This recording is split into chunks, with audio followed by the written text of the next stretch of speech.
Hello friends, Unacademy आपके लिए लेके आया है IIT JEE NEET foundation category में सब्सक्रिप्शंस। जी हाँ दोस्तों, सबसे पहले मैं आपको अनअकैडमी के कुछ बहुत ज़्यादा जो एडवांटेजेस है वो दिखाना चाहूँगा। यहाँ पर आप कहीं से भी पढ़ सकते हैं, आप जहाँ भी हो, एनी टाइम एनीवेयर कहीं से भी आप पढ़ सकते हैं। आप अपने बेस्ट एजुकेटर से सीख सकते हैं, आप मल्टीपल क्लासेस को एक्सेस कर सकते हैं जहाँ कोई प्रॉब्लम आपको नहीं आएगा। एक और चीज़ आपको बताऊँ, आपके जो टीचर्स है वो आपको अलग अलग स्ट्रेटेजीज और अलग अलग आपको गाइडलाइंस देते रहेंगे, जिसकी मदद से आप बहुत अच्छे मार्क्स ला सकते हो।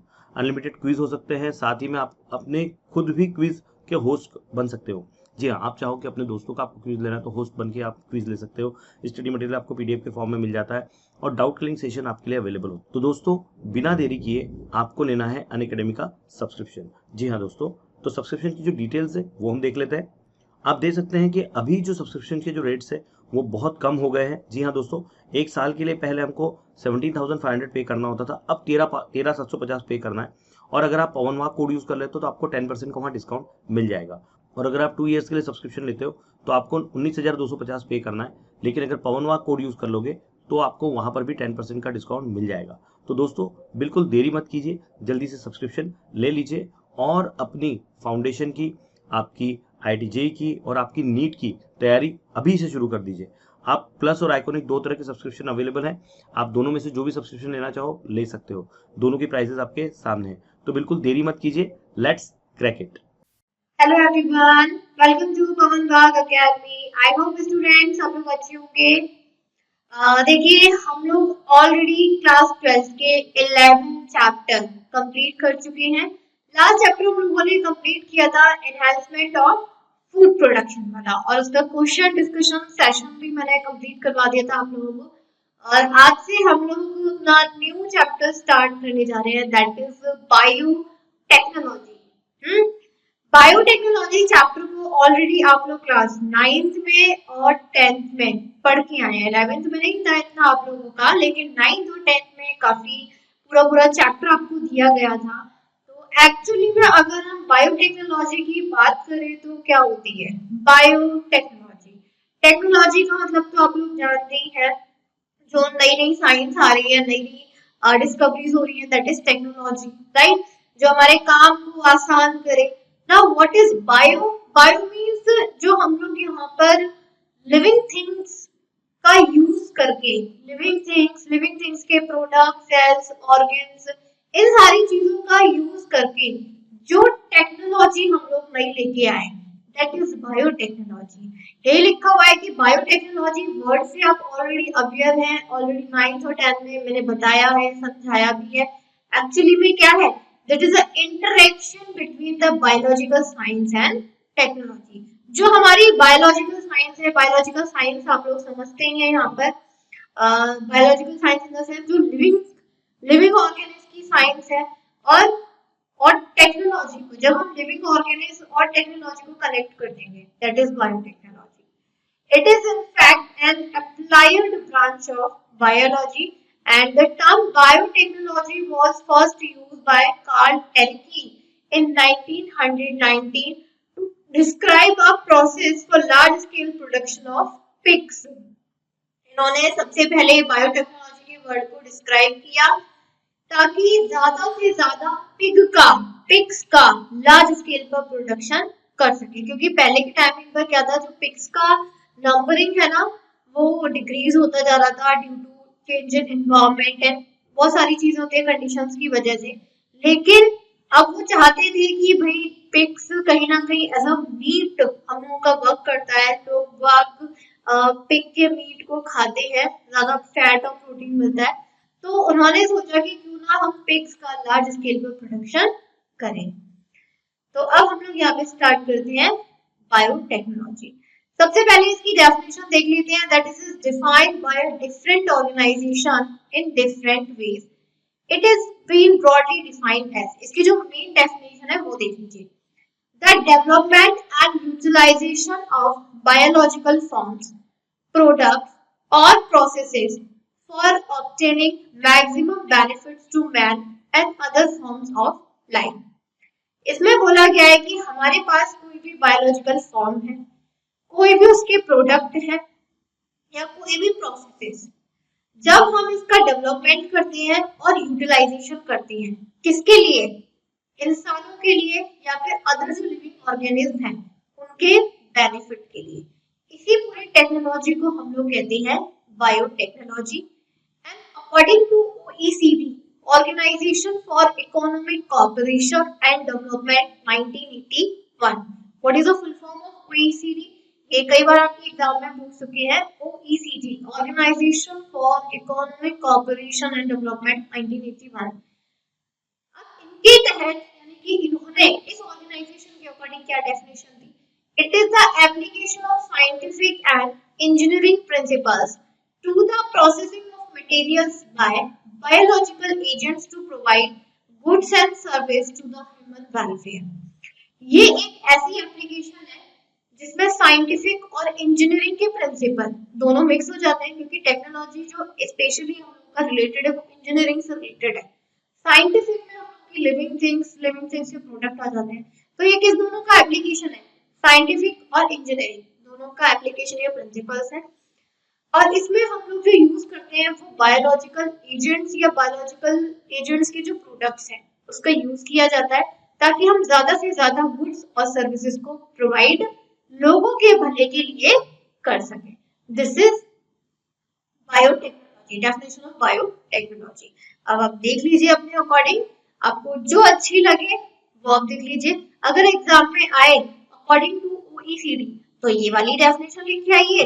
अगर आप लोगों को सिंपल बोल दिया है right the definition of biotechnology, तो आपकी जो मर्जी है, जो आपको याद हो वो आप लिख सकते हैं। आप ये वाली भी लिख सकते हो, आप ये वाली लिख सकते हो।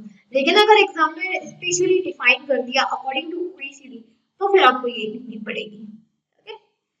It uses scientific principles of microbiology। अब ये देख लीजिए कि बायोटेक्नोलॉजी में हम लोगों के कौन कौन से साइंटिफिक प्रिंसिपल्स इंक्लूड हो जाते हैं। माइक्रोबायोलॉजी भी आ जाती है, माइक्रो ऑर्गेनिज्म की। जेनेटिक्स बायोकेमिस्ट्री भी आ जाती है, केमिकल इंजीनियरिंग भी आ जाती है, मैथमेटिक्स भी आ जाती है, स्टैटिक्स भी आ जाता है, कंप्यूटर्स भी आ जाता है, इंडस्ट्रियल प्रोसेस भी आ जाती है, एक्सेट्रा। एंड बायोलॉजिकल एजेंट्स का मतलब होता है plants, animal cells, micro organism, enzymes and their product. हम लोग अपने इस पूरे बायोटेक्नोलॉजी में जो जो एजेंट यूज करते हैं, बायोलॉजिकल एजेंट, लिविंग एजेंट, वो प्लांट होते हैं, एनिमल्स के सेल्स होते हैं, माइक्रो ऑर्गेनिज्म होते हैं, एंजाइम्स होते हैं, और इनकी बॉडी से, सेल से, टिश्यू से जो भी प्रोडक्ट्स हमें मिलते हैं, इन सब का यूज हम लोग क्या किसमें करते हैं? बायोटेक्नोलॉजी में।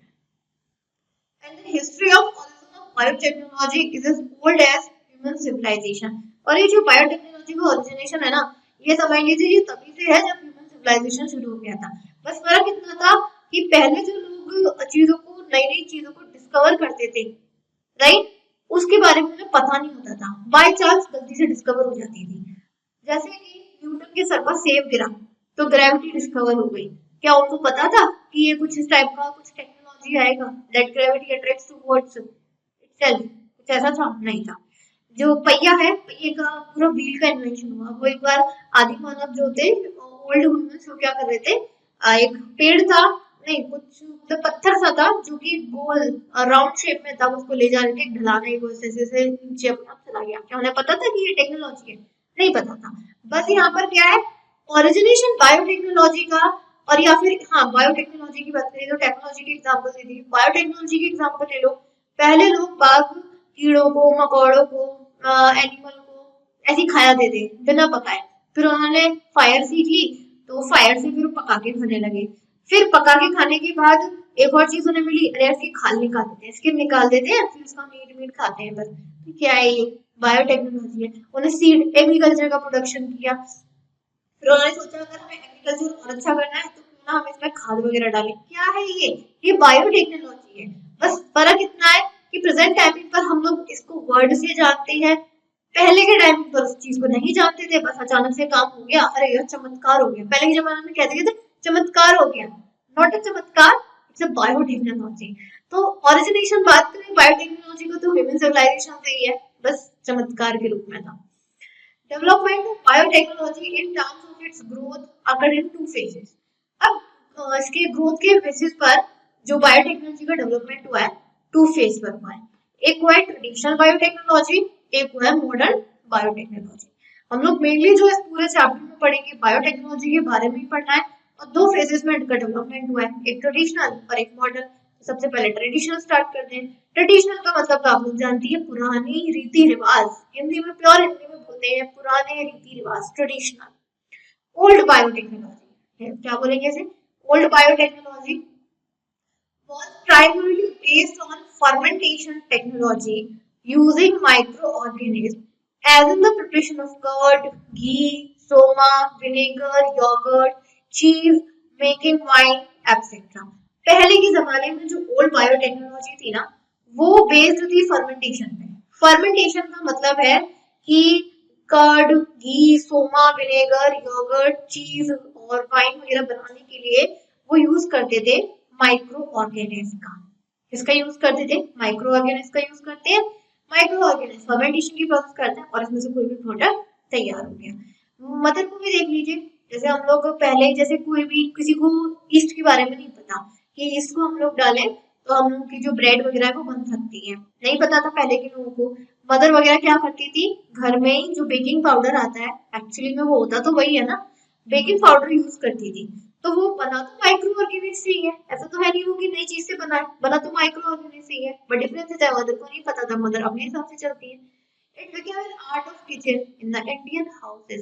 Curd, ghee, vinegar, yogurt, cheese, wine making सब कुछ आज के समय में इंडियन हाउस का एक आर्ट बन गया है, किचन का कला हो गई है। It was more an art than science.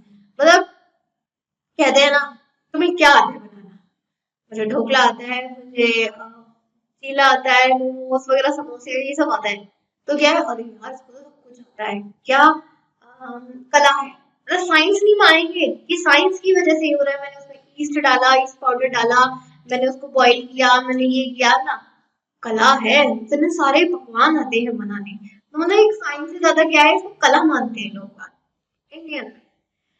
Till that time, people did not know as how to exactly the process occurs and the organisms causing this process. क्योंकि पहले के टाइम पर लोग बाग सिर्फ क्या है, खाना बनाना आता है, अरे यार ये तो बहुत अच्छा है, खाना बनाना आता है, ये नहीं जानते कि एक्चुअली में वो प्रोसेस उसमें हो क्या रही है, ऑर्गेनिज्म उसमें कौन से यूज हो रहे हैं, कौन सा पाउडर उसमें यूज हो रहा है, और वो एक्चुअली में उस पूरे बैटर में या किसी भी खाने में जाके अपनी कौन सी प्रोसेस को परफॉर्म कर रहे हैं। हमें भी नहीं पता होता, अगर हमें कोई खाना बना रहे हैं तो हम ये थोड़ा देखते हैं मैंने इसमें ईस्ट पाउडर यूज किया है, ईस्ट इसमें कार्बोहाइड्रेट्स को कंज्यूम करेगा, फर्मेंटेशन की प्रोसेस करेगा, कार्बन डाइऑक्साइड को रिलीज करेगा, इथेनॉल बनाएगा, कुछ कंसंट्रेशन में वाटर रिलीज करेगा। मैं साइंस पढ़ा रही हूँ, मुझे ये याद है, लेकिन जब मैं किचन में जाऊंगी क्या मुझे ये याद होगा ना, फिर मुझे इसे बनाने से मतलब होगा, और ये हर किसी के साथ है। तो पहले के टाइमिंग पर भी और मतलब पहले के टाइमिंग पर भी और आज के टाइमिंग पर भी, भले ही हम साइंस पढ़ लें, हम पढ़ रहे हैं यहाँ पर, हमें याद है, हमसे कोई आके पूछेगा कि ये कैसे होता है हम बता देंगे, लेकिन किचन में बनाते समय ये सब थोड़ी ना याद रखते हैं, कोई नहीं रखता। The contribution made by several chemists, biochemists, and microbiologists over the time could explain the mechanism of process and also the nature of microorganisms causing the process. तो इसीलिए हम लोग क्या करते हैं पहले के टाइमिंग पर कि लोग खाना बना लिया, इसका इस पाउडर का यूज कर लिया, इसका यूज कर लिया, इसका यूज कर लिया, लेकिन ये तो नहीं पता था ना उसमें प्रोसेस क्या हो रही है। तो इसी तरीके से बहुत सारे केमिस्ट, बायोकेमिस्ट, माइक्रोबायोलॉजिस्ट आए, उन्होंने बहुत सारी अपनी स्टडी करी, रिसर्च करी, और जो माइक्रो ऑर्गेनिज्म उस पूरे फूड में जाके कौन सी प्रोसेस को परफॉर्म करते हैं उसको पूरा एक्सप्लेन किया। इसीलिए तो हम लोग यहाँ जानते हैं। फिर and during 1970 a new technique of recombinant DNA technology was developed and then established by Stanley Cohen and Herbert Boyer in 1973. उसके बाद 1970 में एक new technique I, that is recombinant DNA technology. ध्यान है ना, रिकॉम्बिनेंट डीएनए टेक्नोलॉजी किसे हम लोग कहते हैं। यहाँ पर क्या होता है कि जब फर्टिलाइजेशन होता है, फर्टिलाइजेशन के टाइमिंग पर या फिर जो भी मतलब रिप्रोडक्शन, सिंपल बात करती हूँ मैं, वर्ड बोलती हूँ रिप्रोडक्शन। रिप्रोडक्शन के टाइमिंग पर क्या होता है, दो बेबीज प्रोड्यूस होते हैं, दो हो गए, तीन हो गए, मैं दो बेबीज ले रही हूँ, दो बेबीज प्रोड्यूस होते हैं और दोनों बेबीज में मदर का और फादर का डीएनए जाता है। अब यहाँ पे रिकॉम्बिनेंट की बात करिए तो हम यहाँ सेक्शन वाले की बात करेंगे कि एक बेबी आया और इस बेबी में मदर और फादर दोनों के डीएनए गए और हाफ ऑफ गए, पूरा मटेरियल नहीं जाता ना, हाफ मटेरियल जाता है, हाफ मटेरियल मदर का गया, हाफ मटेरियल फादर का गया, और दोनों हाफ ऑफ मटेरियल डीएनए ने क्या किया, रिकॉम्बिनेशन कर दिया। तो ये एक नई टेक्निक आई थी, डेवलप हुई थी, और सबसे पहले इसको एस्टैब्लिश करने वाले थे Stanley Cohen and Herbert Boyer in 1973, and this technique has change the overall outlook. और इस टेक्निक के आने के बाद हम लोगों का नजरिया बदल गया। पहले तो हम ये सोचते थे कि सिर्फ और सिर्फ जो माँ बाप के व्यवहार है, हैबिट है, कैरेक्टर है, वो जानते हैं। डीएनए की बात तो पूरा नजरिया ही बदल गया। And the technique permits to change modified genetic material for getting new specific product. इस टेक्नोलॉजी ने ना हमें एक कहते हैं ना रास्ता दिखा दिया, एक रास्ता दिखा दिया कि क्यों ना हम लोग जैसे बच्चे में जो डीएनए जा रहा है, जो मदर और फादर का जो डीएनए रिकॉम्बाइन हो रहा है, क्यों ना हम उसके जेनेटिक मटेरियल होता है डीएनए, क्यों ना हम उसमें कुछ चेंज करें। और चेंज ऐसा नहीं है कि मतलब मजा आ रहा है तो कर रहे हैं, किसी में कोई प्रॉब्लम है, सपोज कहीं मदर को कोई बीमारी थी, वो बीमारी बच्चे में जा सकती है, गई, लेकिन हमने कुछ ऐसी वैक्सीन, कुछ ऐसे माइक्रो ऑर्गेनिज्म या कोई भी टेक्नोलॉजी का यूज किया और उस मदर का जो डीएनए जेनेटिक मटेरियल था उसमें क्या कर दिया हम लोगों ने, कुछ मॉडिफिकेशन कर दिए, कुछ चेंजेस कर दिए। अब वो डीएनए या वो जेनेटिक मटेरियल जो खराब था, डिजीज वाला, वो बच्चे में नहीं जाएगा, बच्चे में तो अच्छा वाला गया। तो इस टेक्निक आने के बाद मैंने कहा नजरिया बदल गया हम लोगों का। हम लोगों का क्या बदल गया, नजरिया मिल गया, हमें एक रास्ता मिल गया कि जहां पर रिकॉम्बिनेशन डीएनए हो रहा है और अगर किसी की डीएनए में कोई परेशानी है, कुछ भी है, तो क्यों ना हम उसको चेंज कर दें, हम उस डीएनए को उस बच्चे के अंदर जाने ही ना दें, हम दूसरे डीएनए को जाने दें, उसमें कुछ चेंजेस करके, मॉडिफिकेशन करके वहां हो जाएगा। And the combination of biology and protection technology based on genetic engineering evolved into modern technology. और जैसे जैसे हम लोगों का बायोलॉजी, टेक्नोलॉजी, जेनेटिक इंजीनियरिंग सब इवॉल्व हो गए। पहले क्या चल रहा था, पहले ये चल रहा था कि हम लोगों के पास सिर्फ बायोलॉजी है, ये बायोलॉजी नहीं चल रही थी, ये सब बायोलॉजी है, या टेक्नोलॉजी नहीं आई, या बायोलॉजी है। उसके बाद टेक्नोलॉजी आ गई, टेक्नोलॉजी के बाद ऐसी ऐसी मशीन, ऐसे ऐसे इंस्ट्रूमेंट आ गए कि डीएनए के पूरे जेनेटिक मटेरियल को चेंज कर रहे हैं। किसी भी इंस्ट्रूमेंट से ही होगा, किसी टेक्नोलॉजी इक्विपमेंट से ही होगा। तो बायोलॉजी तो चल ही रही थी, बायोलॉजी को किसके साथ मिक्स कर दिया, कॉम्बाइन कर दिया, टेक्नोलॉजी के साथ। टेक्नोलॉजी से फिर जेनेटिक इंजीनियरिंग और उसका प्रोडक्शन हो गया मॉडर्न बायोटेक्नोलॉजी का, जिसे हम लोग बोलते हैं new biotechnology. And there are two major features of technology that differentiate modern biotechnology from old biotechnology. और यहाँ पर दो मेजर फीचर्स हैं, यानी कि दो डिफरेंसेस कह सकते हो, दो अपनी अलग अलग कैरेक्टर्स हैं मॉडर्न के और ओल्ड के, जो एक दूसरे को इनसे डिफर करते हैं। वो क्या है वो देख लीजिए। First, capability of science to change the genetic material for getting new specific products through RDNA technology, polymerase chain reaction, microarray, cell culture and fusion and bioprocessing. यहाँ पर जो मॉडर्न बायोटेक्नोलॉजी की खास बात है वो ये है कि अगर किसी का जेनेटिक मटेरियल में कोई प्रॉब्लम है या फिर हम किसी भी बेबी को प्रोड्यूस करना चाह रहे हैं तो उसमें हम कुछ चेंजेस चाहते हैं, नहीं चाहते उसके मदर फादर की जगह बिल्कुल एकदम डिट्टो आए, कुछ चेंज चाहते हैं, तो हम उसके जेनेटिक मटेरियल में चेंज कर सकते हैं। इसमें हम लोग यूज करते हैं आरडीएनए टेक्नोलॉजी का, पॉलीमराइज चेन रिएक्शन का, माइक्रो एरे का, सेल कल्चर फ्यूजन का या फिर बायो प्रोसेसिंग का। अब ownership of technology and socio political impact. अब यहाँ पर क्या है, अब हम लोग बात करें दैट इज, यहीं पर हम सेकंड पॉइंट की बात करें, दो मेजर फीचर्स थे। सेकंड फीचर था ownership of technology and socio political impact. यहाँ पर एक तो ownership of technology, ownership of technology का मतलब है कि टेक्नोलॉजी के लिए हमें कहीं ना कहीं मतलब टेक्नोलॉजी के बारे में पता होना चाहिए, हर चीज। ऐसा नहीं है अब मैं पढ़ रही हूँ, मुझे उतना ही पता है, लेकिन मैं ये कहूँ कि भाई मुझे इससे ज्यादा पता है, नहीं है। ये आरडीएनए टेक्नोलॉजी में मुझे बस इतना पता है कि हाँ वैक्सीन करते हैं, जो डीएनए होता है उसकी बॉडी से निकाल के मॉडिफिकेशन करते हैं लेबोरेटरी में, मुझे इतना पता है। लेकिन लेबोरेटरी में भी वो कौन सी चीजों को फॉलो कर रहे हैं, स्टेप को कर रहे हैं, इतना डीपली तो मुझे नहीं पता ना, वो तो उसी को पता होगा जो भी डॉक्टर एक्चुअली में वो काम कर रहा है।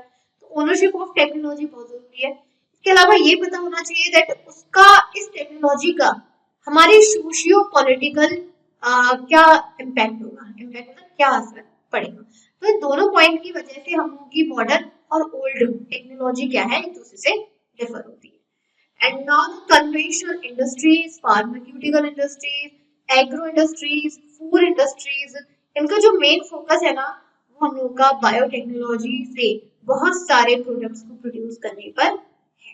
पहले ओल्ड टेक्नोलॉजी थी, ओल्ड टेक्नोलॉजी से हम लोग के इतने सारे प्रोडक्ट्स हमें नहीं मिल पाते थे क्योंकि उसमें सिर्फ और सिर्फ बायोलॉजी इन्वॉल्व थी, टेक्नोलॉजी नहीं थी। लेकिन जैसे ही बायो और टेक्नोलॉजी दोनों आ गई, मॉडर्न बायोटेक्नोलॉजी, उसमें बायो और टेक्नोलॉजी दोनों का कॉम्बिनेशन किया और उससे हम ज्यादा से ज्यादा प्रोडक्ट्स को प्रोड्यूस कर सकते हैं। तो principles and the processes of biotechnology, कौन कौन से प्रिंसिपल्स हैं, कौन कौन सी प्रोसेसेस हैं बायोटेक्नोलॉजी में। Modern biotechnology is based on two core techniques. हम लोग देखिए ओल्ड टेक्नोलॉजी नहीं पढ़ने वाले हैं, ओल्ड बायोटेक्नोलॉजी नहीं पढ़ने वाले हैं, क्योंकि ओल्ड बायोटेक्नोलॉजी सिर्फ और सिर्फ बायोलॉजी बेस्ड थी। हम लोग यहाँ पढ़ेंगे मॉडर्न बायोटेक्नोलॉजी, जिसमें बायोलॉजी प्लस टेक्नोलॉजी दोनों बेस्ड है। तो अगर हम ओल्ड पढ़ेंगे जैसे बायोलॉजी पढ़ेंगे, लेकिन हम मॉडर्न पढ़ते हैं तो बायो प्लस टेक्नोलॉजी दोनों पढ़ेंगे, इसीलिए हम मॉडर्न पढ़ेंगे बाकी ओल्ड। यहाँ पर दो टेक्निक्स पर बेस्ड है मॉडर्न, एक तो जेनेटिक, दूसरा chemical engineering. Genetic engineering deals with alternation of genetic material and chemical engineering deals with the material environment for manufacturing variety of useful product. यहाँ पे जेनेटिक इंजीनियरिंग हम लोगों का डील रहता है, यानी कि जेनेटिक मटेरियल से, राइट। हम लोगों की जो जेनेटिक इंजीनियरिंग है एक्चुअली वो किससे रिलेटेड है, जेनेटिक मटेरियल से, यानी कि डीएनए और आरएनए से। यही हम केमिकल इंजीनियरिंग की बात करें तो केमिकल इंजीनियरिंग का जो हम लोगों का रिलेशन है वो ये है कि हम लोग बहुत सारी बायोलॉजी और टेक्नोलॉजी को यूज करके कौन कौन से न्यू केमिकल्स का मैन्युफैक्चर कर सकते हैं जो ह्यूमंस के वेलफेयर में है। जैसे वैक्सीन हुआ, एंटीबॉडीज हुई, एंजाइम्स हुए, काफी सारे ऑर्गेनिक एसिड्स हुए, विटामिन्स हुए, थेराप्यूटिक्स हुए, बहुत सारे। तो केमिकल इंजीनियरिंग में वो केमिकल्स आ जाएंगे जो ह्यूमन वेलफेयर के लिए मैन्युफैक्चर किए जाते हैं बाय यूजिंग बायोटेक्नोलॉजी एंड टू से chemical engineering. And genetic engineering में हम लोग का आ जाएगा कि genetic engineer material DNA and RNA, उसमें क्या चेंज है, क्या मॉडिफिकेशन है, क्या क्या कर सकते हैं, वो डिफाइन करता है। Genetic engineering is defined as the manipulation of genetic material towards a desired end in a directed and predetermined way using in vitro process. What is genetic engineering? ये एक तरीके से डेफिनेशन है, 2 मार्क्स में हो सकता है, आपसे पूछी भी जा सके, दैट चांसेस है कुछ। जेनेटिक इंजीनियरिंग एक्चुअली में है क्या कि यहाँ पर हम लोगों का जो जेनेटिक मटेरियल है उसको हम अपने तरीके से, राइट, जेनेटिक जो मटेरियल होता है उसका काम क्या होता है, आगे जनरेशन में ट्रांसफर होते चले जाना।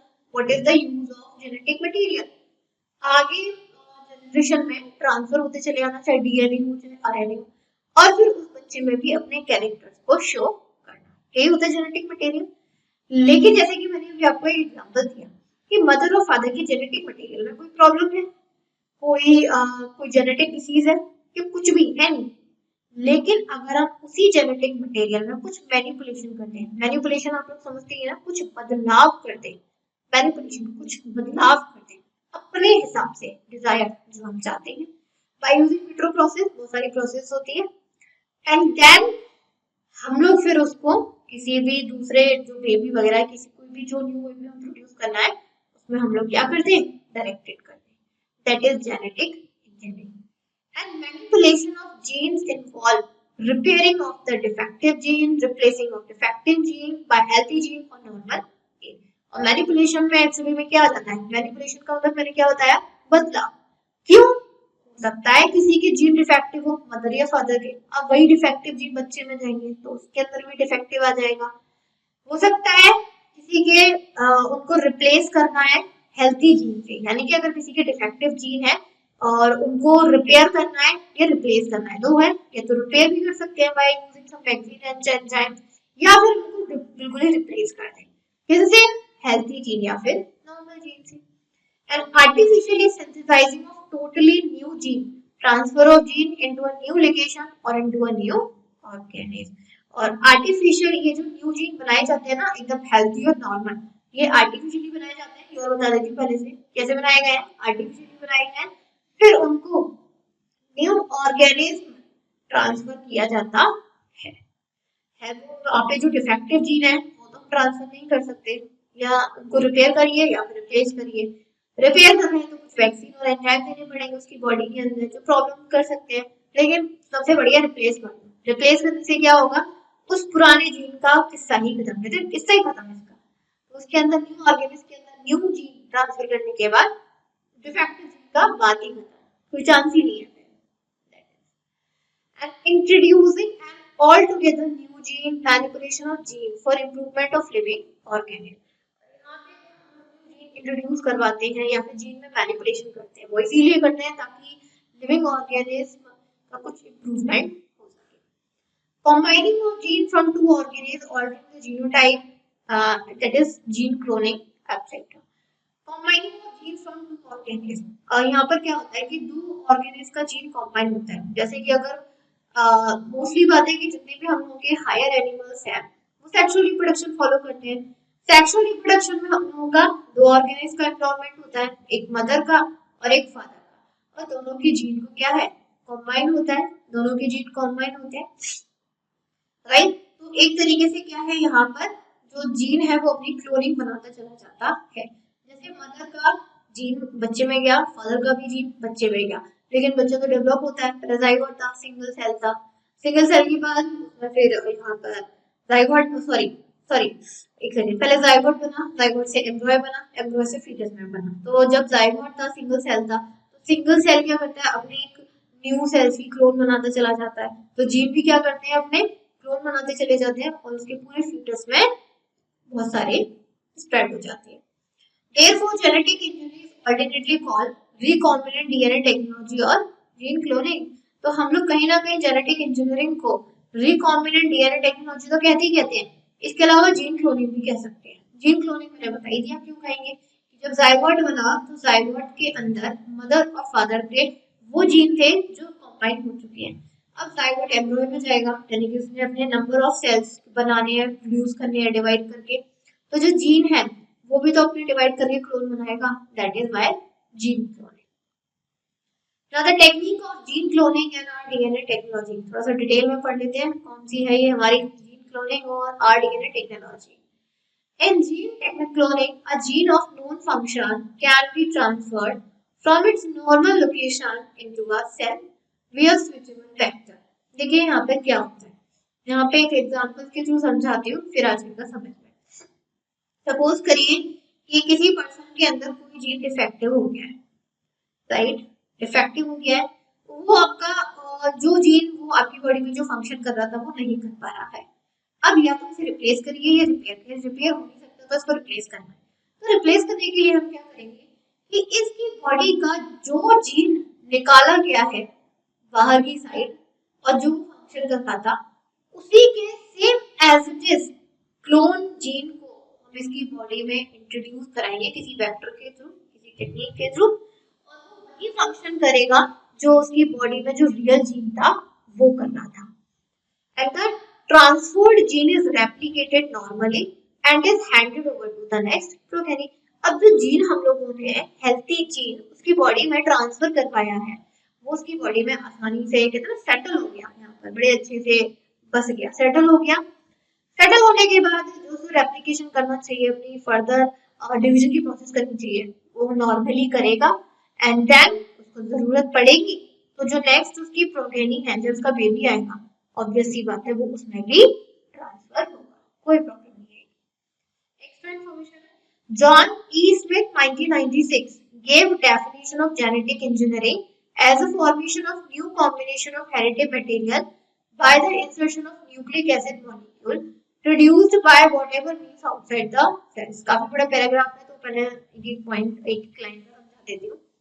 ये जो डेफिनेशन है ना जेनेटिक इंजीनियरिंग की जॉन ई स्मिथ ने दी थी 1996 में, क्या कहा था उन्होंने, the formation of new combination, यहाँ पर किसी भी ऑर्गेनिज्म की जो न्यू फॉर्मेशन होती है कैसे होती है, जब यहाँ पर दो ऑर्गेनिज के जेनेटिक मटेरियल या फिर कह सकते हैं हेरिटेबल मटेरियल कॉम्बाइन होते हैं, कैसे?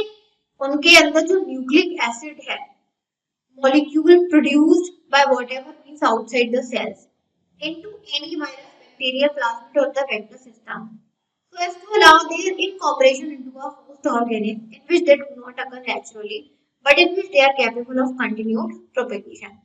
यहाँ पर क्या हुआ कि यहाँ पर जो एक जेनेटिक इंजीनियरिंग है वो एक्चुअली में है क्या कि यहाँ पर किसी भी new the formation of new combination of heritable material, कि किसी भी न्यू हेरिटेबल मटेरियल की जो फॉर्मेशन होती है वो कॉम्बिनेशन से होती है। कैसे? कि जो न्यूक्लिक एसिड होता है जो कि हमारे आउटसाइड द सेल्स प्रोड्यूस्ड होता है और ये किसी वायरस, बैक्टीरिया, प्लाज्मिड या किसी अदर वेक्टर सिस्टम के थ्रू एंटर हो जाता है, राइट? एंटर होने के बाद यानी कि अगर कोई वायरस, बैक्टीरिया या अदर वेक्टर हमारी बॉडी में एंटर हो गया तो हम उसके होस्ट हो गए और हमारी बॉडी के अंदर जो भी मटेरियल है वो उसको एब्जॉर्ब करेगा। एब्जॉर्ब से अंदर सेंस जो भी न्यूक्लिक एसिड है, जो भी चीज है वो उसके अंदर जाएगी। अंदर जाने के बाद उसके अंदर जो हमारा जीन है वो उसके अंदर एंटर हो जाएगा एंड कंटिन्यू फिर वो जो वेक्टर है, वायरस, बैक्टीरिया या कुछ भी है, वो अपने और बेबीज को प्रोड्यूस करेगा। प्रोपेगेट मतलब रिप्रोड्यूस करेगा और यही जेनेटिक मटेरियल जो हमारा है पहले उस वायरस में गया, बैक्टीरिया में गया, फिर उसके प्रोटीन में चलता चला जाएगा। उन्होंने ये अपनी डेफिनेशन दी थी। ओके, ये डेफिनेशन पूछ सकते हैं, बोलेंगे कि जॉन ई स्मिथ ने जो डेफिनेशन दी थी आप उसको डिफाइन कीजिए। तो ये डिफाइन करने के लिए आ सकती है आप लोगों को, वो भी 3 मार्क्स में। काफी बड़ी डेफिनेशन है ना, तो ऑब्वियसली बात है 3 मार्क्स में तो डेफिनेशन आनी ही आनी है। ओके, आई होप यहाँ तक क्लियर होगा। उसके बाद हम लोग थोड़ा सा जो टूल्स और टेक्निक्स या डिवाइसेस हैं जिससे जीन क्लोनिंग या आरडीएनए टेक्नोलॉजी होती है उसके बारे में हम लोग पढ़ेंगे, लेकिन उसको अपने नेक्स्ट सेशन से करेंगे स्टूडेंट। ये चैप्टर पहले मैं बता देती हूँ थोड़ा सा टफ है, ये चैप्टर थोड़ा सा टफ है, तो साथ के साथ आप लोग इसको रिवाइज करते चलिए जो मैं बताती जा रही हूँ। ऐसा ना हो कि आगे की तरह पहले की तरह आप लोगों को थोड़ा सा प्रॉब्लम हो जाए, वो मैं नहीं चाहती हूँ। ओके, चलिए कंटिन्यू करेंगे नेक्स्ट सेशन में। तब तक के लिए thank you student and bye bye.